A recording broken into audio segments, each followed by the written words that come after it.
नमस्कार, knocking-news.com में आपका स्वागत है। मैं हूं गिरिजेश वशिष्ठ।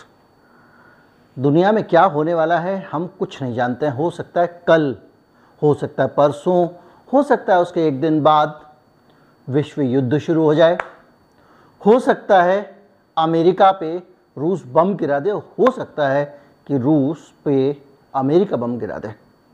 हालात ही ऐसे हैं, माहौल ही ऐसा बन रहा है।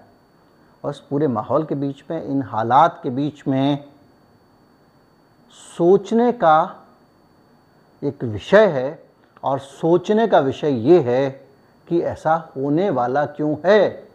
और आज हम इसी पर बात करेंगे कि अचानक इतनी बड़ी बड़ी बातें, विश्व युद्ध की बातें, बम गिराने की बातें क्यों की जा रही हैं। हम कुछ क्लू देखेंगे, कुछ घटनाक्रम देखेंगे और उनके बीच से निष्कर्ष निकालने की कोशिश करेंगे, समझने की कोशिश करेंगे कि क्या हालात सचमुच गंभीर हो रहे हैं। कहीं मत जाइए, चैनल को सब्सक्राइब करिए। मैं अभी हासिल होता।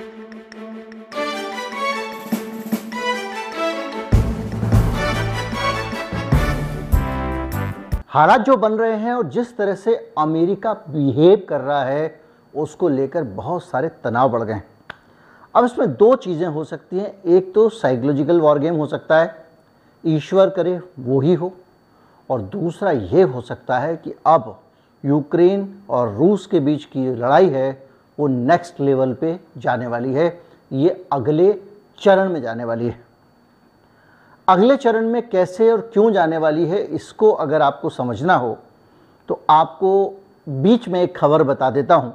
इस घटनाक्रम से भी ये काफ़ी जुड़ा हुआ है। और ख़बर यह है कि नॉर्ड स्ट्रीम 1 और नॉर्ड स्ट्रीम 2 दो गैस पाइपलाइन हैं जो सीधे रूस से जर्मनी गैस पहुंचाने के लिए बनाई गई थी। बीच में सैंक्शन लग गया तो नॉर्ड स्ट्रीम 2 का काम बीच में ही रुक गया, और इन दोनों पाइपलाइन के अंदर, ये समुद्र के अंदर जाती ब्लास्ट हो गया है। 3 धमाके हुए हैं जिसके कारण इनकी गैस लीक होनी शुरू हो गई है। और इन गैस लीक होने के बाद में अमेरिका का आरोप है कि ये काम रूस ने किया है। रूस ने ही उस पाइपलाइन को उड़ाया है ताकि पूरे जर्मनी और यूरोप को गैस से वंचित किया जा सके। गैस की कमी के कारण इस सर्दी के मौसम में परेशान किया जा सके। दूसरा आरोप रूस का है और वो ये कह रहा है कि अमेरिका ने किया है क्योंकि नॉर्ड स्ट्रीम 2 हमारी अपनी प्रॉपर्टी है और हमको आर्थिक रूप से नुकसान पहुंचाने की कोशिश हो रही है। ये एक डेवलपमेंट मैंने बता दिया। लेकिन मैं जो आशंकित हो रहा हूँ, ये पाइपलाइन उड़ाने से नहीं हो रहा हूँ। ये पाइपलाइन जो उड़ा देना है, लीक कर देना है, ये कदम हो सकता है किसी का भी हो, लेकिन उससे भी ज़्यादा अहम है वो चेतावनी जो अमेरिका ने अपने नागरिकों को दी है। अभी 2-3 दिन पहले की खबर है, मैंने आपको बताया था कि किस तरह से परमाणु हमले से बचने के लिए अमेरिका के नागरिकों को तैयार किया जा रहा है। और दूसरी तरफ वहाँ पे बाकायदा CDC ने गाइडलाइंस निकाली हैं किस तरह से बचना है, क्या करना है। इकट्ठे हो जाना है, बुजुर्ग लोग दवा साथ में लेकर जाएं, बैटरियाँ लेकर जाएं, अपना 3-4 दिन का सामान लेकर जाएं और उन सारे शेल्टरों में शरण लें जो कोविड के दौरान बनाए गए थे, मैंने आपको बताया था। इसके अलावा बालों को कंडीशनर से साफ़ ना करें, वगैरह वगैरह। लेकिन अब एक दूसरी वार्निंग आ गई है, और ये जो दूसरी वार्निंग है ये बहुत ख़तरनाक है। इस वार्निंग में अमेरिका ने अपने नागरिकों से कहा है कि वो जितनी जल्दी हो सके रूस छोड़कर वहाँ से निकल जाएं।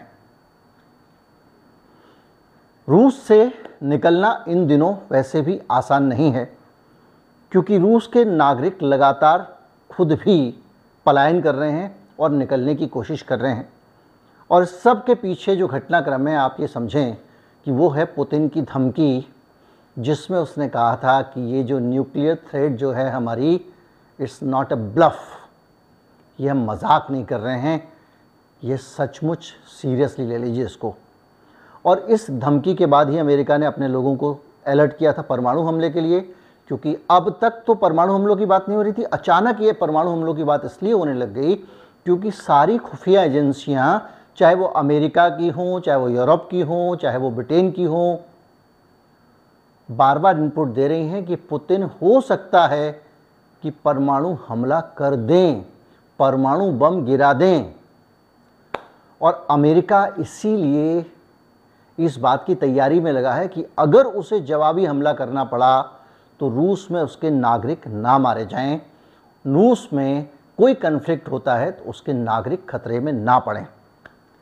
इसका दूसरा मतलब ये भी हो सकता है कि जो स्लीपर सेल हैं अमेरिका के रूस के सिस्टम के अंदर, वो एक नए सैबोटेज की तैयारी में हो, किसी तरह से पुतिन को बेदखल करने के लिए नया विद्रोह का ताना बाना चुन रहे हों।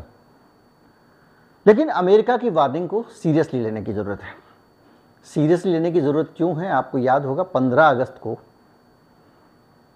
21 में साल भर होने जा रहा है, अफ़गानिस्तान अमेरिका के चंगुल से मुक्त हुआ था और 7 अगस्त को अमेरिका ने वार्निंग दे दी थी आप लोग जो अपने नागरिक हैं उनको अफ़गानिस्तान छोड़ के चले जाएं। और अमेरिका ने जब जब अपने नागरिकों को कोई देश छोड़ने की वार्निंग दी है तो महीने भर के अंदर 15 दिन के अंदर कुछ ना कुछ हुआ है, जैसे कि आप ये देख रहे हैं। इसी तरह की वार्निंग यूक्रेन के पहले दी गई थी और ये कहा गया था कि यूक्रेन अमेरिका के नागरिक छोड़ दें, सिर्फ 12 दिन पहले जब यूक्रेन पर रूस ने चढ़ाई की थी। CIA दुनिया की बहुत सारे देशों का बजट इतना नहीं है, इतना पैसा CIA जासूसी भी खर्च करती है, दुनिया की सबसे बड़ी जासूसी संस्थाओं में से एक है और वो बड़े बड़े ऑपरेशन करती है। और इसलिए ये माना जा रहा है कि हो ना हो बाइडन के पास कुछ इनपुट हैं और वो इनपुट लगातार ये कह रहे हैं कि अब पुतिन किसी बड़ी लड़ाई के बारे में सोच रहे हैं। और पुतिन अगर बड़ी लड़ाई के बारे में सोचते हैं तो सबसे बड़ा खतरा किसके लिए आने वाला है? अमेरिका और यूरोप के लिए आने वाला है। इसलिए ये जो पूरी चेतावनियां हैं ये बार बार बहुत अहम हो रही हैं और ये समझने की आवश्यकता है कि अगर अमेरिका अपने नागरिकों को रूस से हटने को कह रहा है, रूस छोड़ने को कह रहा है, हाँ जी हाँ, बहुत सारे नागरिक वहाँ पे हैं उसके, कोई व्यापार के सिलसिले में गया, किसी और सिलसिले में गया है, तो ये मान के चलिए कि रूस की धरती पे कुछ ना कुछ उठापटक उथल पुथल होने वाली है। एक बैकग्राउंड बन चुकी है, क्योंकि जैसे ही रूस ने कहा, पुतिन ने कहा कि रूस के लोग तैयार हो जाएं, 18 से 65 साल के बीच के जो लोग हैं उनको लड़ाई में जाना पड़ सकता है, उसके बाद से लोग भाग रहे हैं। और जो रिपोर्टिंग हो रही है वहाँ से भाग रहे लोगों की, तो उन सब लोगों का कहना ये है कि हम सेना में जाकर किसी की हत्या करने वाला काम नहीं कर सकते हैं। और ये युद्ध विरोधी स्टेटमेंट है, पुतिन विरोधी स्टेटमेंट नहीं है, क्योंकि जो रूस का समाज है वो पूरा का पूरा समाज एक पूरा उसकी विरासत है कम्युनिस्टों वाली, और कम्युनिस्ट युद्ध के खिलाफ हैं। वो युद्ध नहीं चाहते हैं क्योंकि युद्ध में ऐसे लोग मारे जाते हैं जिनका कसूर नहीं होता है। तो वहाँ के लोगों में एक बड़ा तबका ये सोचता है और वो देश छोड़ के जा रहा है। देश छोड़ के कहाँ जा रहा है? उलान बटार, जहाँ की राजधानी है मंगोलिया। मंगोलिया एक तरह से रूस का एक सैटेलाइट देश है। तो लोग भगदड़ मच रही है हाईवे पे, कोई साइकिल से जा रहा है, कोई कैसे जा रहा है, और लोग रूस छोड़ रहे हैं। तो रूस के अंदर ये जो भगदड़ हो रही है, लोग रूस छोड़ के जा रहे हैं, रूस के नागरिक छोड़ के जा रहे हैं, अमेरिकन को रूस छोड़ने को कहा जा रहा है। दूसरी तरफ पुतिन बहुत गुस्से में है क्योंकि वो डोनबास के अंदर अपना एक इलाका अभी हाल में खो चुका है। यूक्रेन को लगातार सैनिक मिल रहे हैं इन अंतर्राष्ट्रीय संस्थाओं की तरफ से, यूरोप की तरफ से, अमेरिका की तरफ से, भाड़े वाले सैनिक ही सही, इनकी तरफ से पैसा मिल रहा है, इनकी तरफ से हथियार मिल रहे हैं। तो उसको करना क्या है? ऐसी स्थिति में जेलेंस्की को कुछ नहीं करना है। इनके जो सैनिक भाड़े के आएंगे उनको वहाँ लड़ने के लिए वेस्टर्नडीज को भेज देगा, उसके पास में जो हथियार आएंगे उनको काम पे लगा देगा, और इस तरह से जेलेंस्की लंबा युद्ध खींच सकता है। रूस यूक्रेन को तो हरा सकता था, लेकिन पूरी दुनिया को थोड़ी हरा लेगा। तो ये जो फ्रस्ट्रेशन है, ये जो गुस्सा है और ये जो कुढ़न है पुतिन की, ये कुछ भी रंग ला सकते। इसीलिए अमेरिका अतिरिक्त सावधान है, और अमेरिका की सावधानी को सिर्फ सावधानी मत समझिए, अमेरिका की तैयारी भी हो सकती है कि अगर पुतिन कोई कदम उठाते हैं, कोई मिसाइल अमेरिका पे छोड़ देते हैं, तो अमेरिका को क्या करना है। उन दोनों ही स्थितियों में अपने नागरिकों को अगर सुरक्षित रखना है तो परमाणु हमलों से बचने की भी ट्रेनिंग देनी पड़ेगी, और रूस छोड़ के जाने की भी ट्रेनिंग देनी पड़ेगी। और ख़तरनाक इसलिए भी है कि अगर इन दोनों देशों के बीच में कुछ होता है तो दुनिया के बाकी देश शांत नहीं बैठेंगे, युद्ध बढ़ेगा। किसी दिन वीडियो बनाता हूँ कल परसों में, तो आपको बताऊँगा कि किस तरह से आर्थिक हालात बहुत ज़्यादा बिगड़े हुए हैं, किस तरह से बर्बादी के तबाही के कगार पे ये देश पहुंच गए हैं, फिर भी लड़ना नहीं छोड़ रहे हैं। और मैंने हाँ एक चीज़ और कही थी कि प्रेशर टैक्टिक्स भी हो सकती है।